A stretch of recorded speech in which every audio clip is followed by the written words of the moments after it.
नमस्कार विद्यार्थी मित्र, आज आपण BA द्वितीय वर्ष चतुर्थ सत्रामध्ये आपला जो काही पेपर आहे सागरशास्त्र,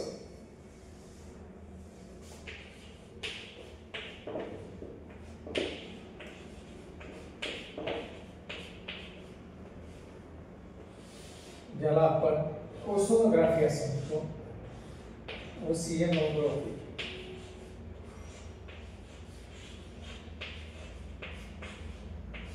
या ओसोनोग्राफी नावाच्या पेपरचा आपण विचार करणार आहोत. मित्रांनो, ओसोनोग्राफी नावाचा हा जो काही पेपर आहे आपला चतुर्थ सत्रामध्ये, या सत्रातील या पेपरचा आपण अभ्यास करत असताना आपण मागील तासामध्ये सागरशास्त्र म्हणजे काय, म्हणजेच सागरशास्त्राची असणारी व्याख्या, स्वरूप, व्याप्ती यांचा आपण अभ्यास केलेला आहे. सागरशास्त्राचा अभ्यासाचा जो काही करत असताना सागरशास्त्राचा विकास, अभ्यासाचं काय महत्त्व या ठिकाणी आहे हेही आपण मागील तासामध्ये बघितलेलं आहे. त्याचबरोबर आपण सागरशास्त्रामध्ये अभ्यासामध्ये येणाऱ्या ज्या काही बाबी आहेत त्यामध्ये मग साधारणतः वेगवेगळ्या बाबींचा ज्यावेळेस आपण व्याख्या केलेली आहे सागरशास्त्राची, त्यावेळेस सागरशास्त्राची व्याख्या करत असताना आपण बघितलं की महासागराची असणारी तळरचना, महासागरातील असणाऱ्या या पाण्याची हालचाल, अशा विविध महासागरातील असणारे खनिजे यांचा अभ्यास करणारं शास्त्र म्हणजे सागरशास्त्र होय असं आपण ज्यावेळेस म्हणतो, त्यावेळेस त्या सागरशास्त्राच्या संदर्भामध्ये या महासागरातील असणाऱ्या तळरचनेचा आपण अभ्यास केलेला आहे. आणि आपण बघितलं की प्रामुख्याने 4च महासागर या ठिकाणी महत्त्वाचे आहेत. एक पॅसिफिक, दुसरा अटलांटिक, तिसरा हिंदी महासागर आणि चौथा आर्टिक महासागर. या 4 महासागरांपैकी 3 महासागराच्या तळरचनेचा आपण मागील काही तासामध्ये या ठिकाणी अभ्यास करण्याचा प्रयत्न या ठिकाणी केलेला आहे. त्यानंतर व्याख्येच्या अनुषंगाने जर आपण बघितलं तर आपल्याला असं दिसतंय की सागरी पाण्याची असणारी हालचाल, या सागरी पाण्याच्या हालचालीचा विचार आजच्या तासामध्ये आपल्याला करायचा आहे. आणि तो म्हणजे प्रामुख्याने 2 प्रकारची हालचाल या ठिकाणी आपल्याला 2 ते 3 प्रकारची हालचाल सागरी पाण्याची या ठिकाणी दिसते. एक म्हणजे सागरी प्रवाहाच्या माध्यमातून सागराच्या पाण्याची हालचाल, महासागराच्या पाण्याची हालचाल होत असते. सागरी लाटाच्या माध्यमातून या ठिकाणी महासागराच्या पाण्याची हालचाल होते. आणि तिसरं म्हणजे भरती ओहोटीच्या माध्यमातून सागरी पाण्याची हालचाल या ठिकाणी आपल्याला होताना आढळते. त्यापैकी आपण सागरी पाण्याची हालचाल बघत असताना या ठिकाणी पहिला जो काही भाग आहे आपला तो आहे सागरी प्रवाह.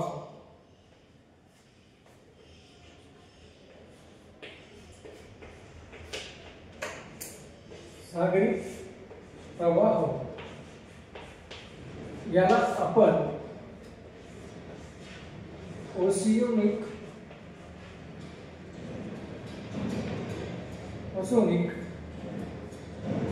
करंट असं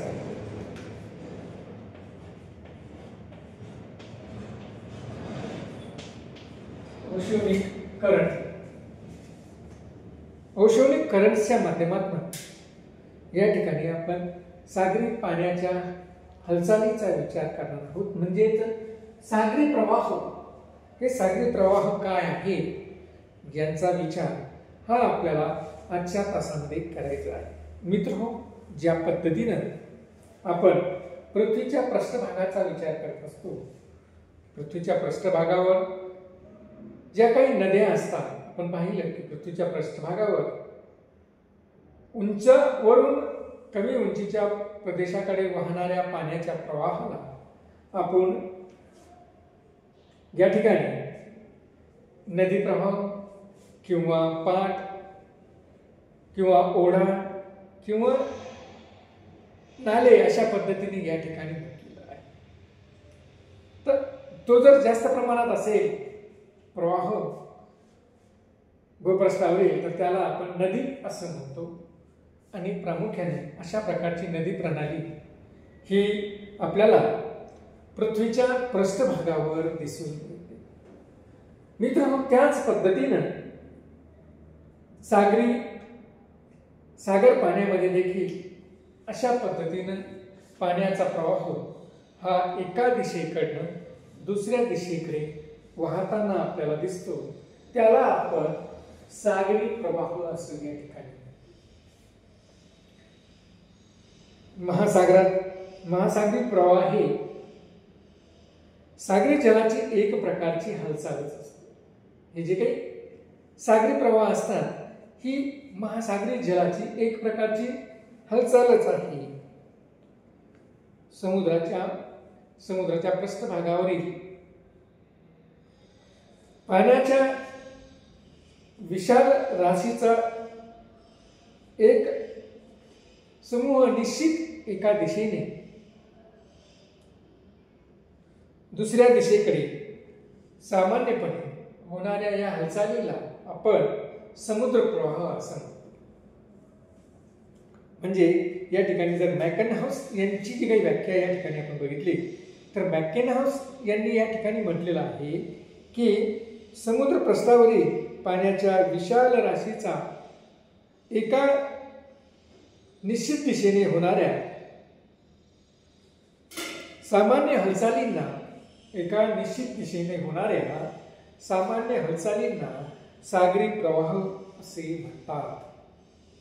म्हणजे मॅकनहाऊस नावाचे जे काही शास्त्रज्ञ होते या मॅकनहाऊस नावाच्या शास्त्रज्ञांनी सागरी प्रवाहाची एक व्याख्या या ठिकाणी केलेली आहे. त्यांनी म्हटलंय की सागरी प्रवाह म्हणजे काय, तर सागरी प्रवाह म्हणजे समुद्र पृष्ठावरील पाण्याच्या विशाल राशीचा एक निश्चित दिशेने होणारा किंवा एक निश्चित दिशेने होणारी सामान्य हालचाल, एका निश्चित दिशेने होणारी सामान्य हालचाल म्हणजे सागरी प्रवाह होय. आणि मित्र, सागरी प्रवाहाच्या संदर्भामध्ये आपण जर बघितलं तर समुद्राच्या पृष्ठावरून किंवा पृष्ठभागावरून सागरी प्रवाह हे पृथ्वीवर निरनिराळ्या दिशांना वाहताना आपल्याला जाणवतात किंवा निरनिराळ्या दिशांना हे वाहत असतात. या प्रवाहामध्ये समुद्रातील पाणी सतत एका दिशेकडनं किंवा एका ठिकाणावरून दुसऱ्या ठिकाणाकडे किंवा एका दिशेकडून दुसऱ्या दिशेकडे किंवा एका ठिकाणाहून दुसऱ्या ठिकाणाकडे सतत वाहत असते. आणि मग अशा पद्धतीने जर या सागरी प्रवाहाचे आपण जर वैशिष्ट्य बघितलं तर प्रामुख्याने या सागरी प्रवाहाचं वैशिष्ट्य एक आपल्याला दिसून येतं. ते म्हणजे या सागरी प्रवाहात एका विशिष्ट दिशेकडनं एका दुसऱ्या विशिष्ट दिशेकडे वाहतात. म्हणजे या ठिकाणी सागरी प्रवाहाची दिशा ही त्या ठिकाणी प्रामुख्याने असते. या सागरी प्रवाह एका ठिकाणाहून दुसऱ्या ठिकाणी किंवा एका दिशेकडनं दुसऱ्या दिशेकडे हे वाहतात. म्हणजे दिशा ही या ठिकाणी सागरी प्रवाहाची एक महत्वाचं वैशिष्ट्य असलेलं आपल्याला दिसून येतं. त्यानंतर या सागरी पाण्याला एक विशिष्ट प्रकारची हालचाल असते आणि विशिष्ट प्रकारच्या हालचालीमधून त्या पाण्याला एक वेग प्राप्त झालेला असतो. म्हणून या सागरी प्रवाहाला देखील एक विशिष्ट प्रकारचा वेग आलेला आपल्याला दिसून येतो. आणि या वेगाच्या माध्यमातून एका सारख्या वेगाच्या माध्यमातून हा सागरी प्रवाह वाहताना आपल्याला या ठिकाणी आढळतो. आणि तिसरी महत्वाची गोष्ट म्हणजे या सागरी प्रवाहामध्ये सातत्य असते. नियमित हे सागरी प्रवाह वाहतात. म्हणजे 12ही महिने हे प्रवाह, सागरी प्रवाह हे एका दिशेकडनं दुसऱ्या दिशेकडे आपल्याला वाहताना आढळतात. म्हणजे या सागरी प्रवाहामध्ये एक सातत्य असलेलं आपल्याला आढळतं. म्हणून या सागरी प्रवाहाचे 3 वैशिष्ट्य आपल्याला दिसून येतात. एक म्हणजे एक विशिष्ट प्रकारची असणारी दिशा, दुसरं म्हणजे त्या सागरी प्रवाहाचा असणारा विशिष्ट प्रकारचा वेग, आणि तिसरं म्हणजे या सागरी प्रवाहामध्ये असणारं सातत्य. हे 3 वैशिष्ट्य या सागरी प्रवाहाचे आपल्याला या ठिकाणी दिसून येतात. त्यानंतर मित्रहो, हे सागरी प्रवाह हे 2 प्रकारचे असतात. सागरी प्रवाहाचा जर आपण प्रकार जर बघितला या ठिकाणी, तर सागरी प्रवाह हे 2 प्रकार या ठिकाणी आपल्याला दिसून येतात.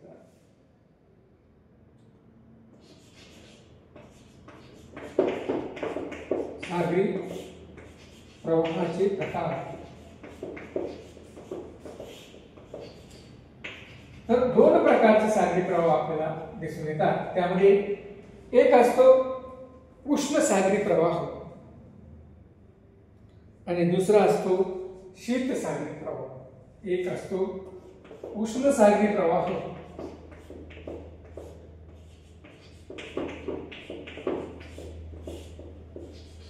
आणि दुसरा आपल्याला या ठिकाणी दिसून येतो तो म्हणजे शीत सागरी प्रवाह.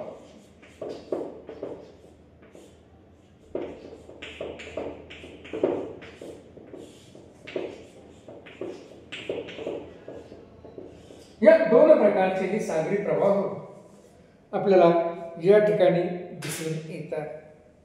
मित्रहो, या 2 प्रवाह सागरी प्रवाहाची जर आपण विचार या ठिकाणी केला, तर उष्ण सागरी प्रवाहाची निर्मिती ही मुळामध्ये विषुववृत्तीय प्रदेशामध्ये होते.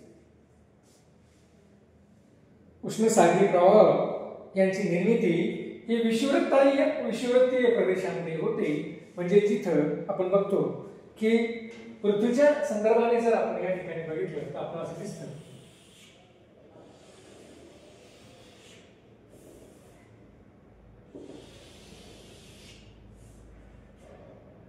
की हे विषुववृत्त आहे असं आपण म्हणूया.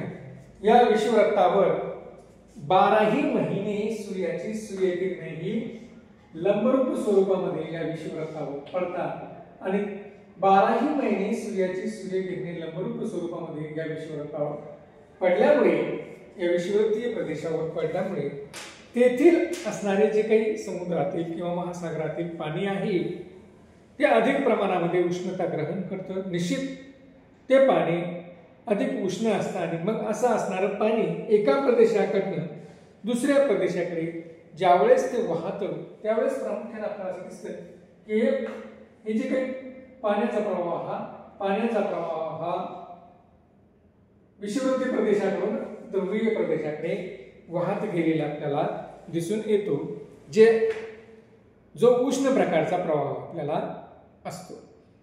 आता दुसरा प्रवाह आहे शीत प्रकारचा प्रवाह. आपण पाहतो की जसजसं आपण विषुववृत्तापासून दूर जाऊया म्हणजे उत्तर ध्रुवाकडे किंवा दक्षिण ध्रुवाकडे,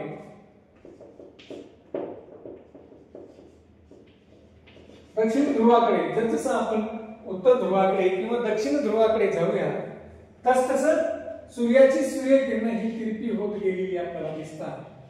सूर्याची सूर्यकिरणे तिरपी होतात आणि त्याच पद्धतीने पृथ्वीचा असणारा वक्रभाग हा देखील त्या ठिकाणी असतो आणि त्यामुळं दोन्हीचा एकत्रित परिणाम असा होतो की या ठिकाणी ध्रुवीय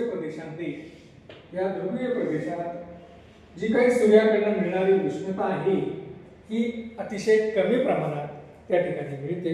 म्हणजे निश्चित त्या ठिकाणी विषुववृत्तीय प्रदेशापेक्षा उष्णता ही अतिशय कमी झालेली आपल्याला या ठिकाणी दिसते. म्हणजेच त्या ठिकाणी थंड अशा प्रकारचं हवामान असलेलं आपल्याला दिसतं आणि त्याचा परिणाम असा होतो की महासागरातील किंवा या थंड हवामानाच्या ध्रुवीय हवामानाच्या प्रदेशातील असणारं पाणी हे देखील त्या ठिकाणी अतिशय शीत किंवा थंड असलेलं आपल्याला दिसतं। आणि मग हे थंड असणारं पाणी, अगदी शीत असणारं पाणी देखील या भागाकडनं या विषुवतीय प्रदेशाकडे वाहत जातं।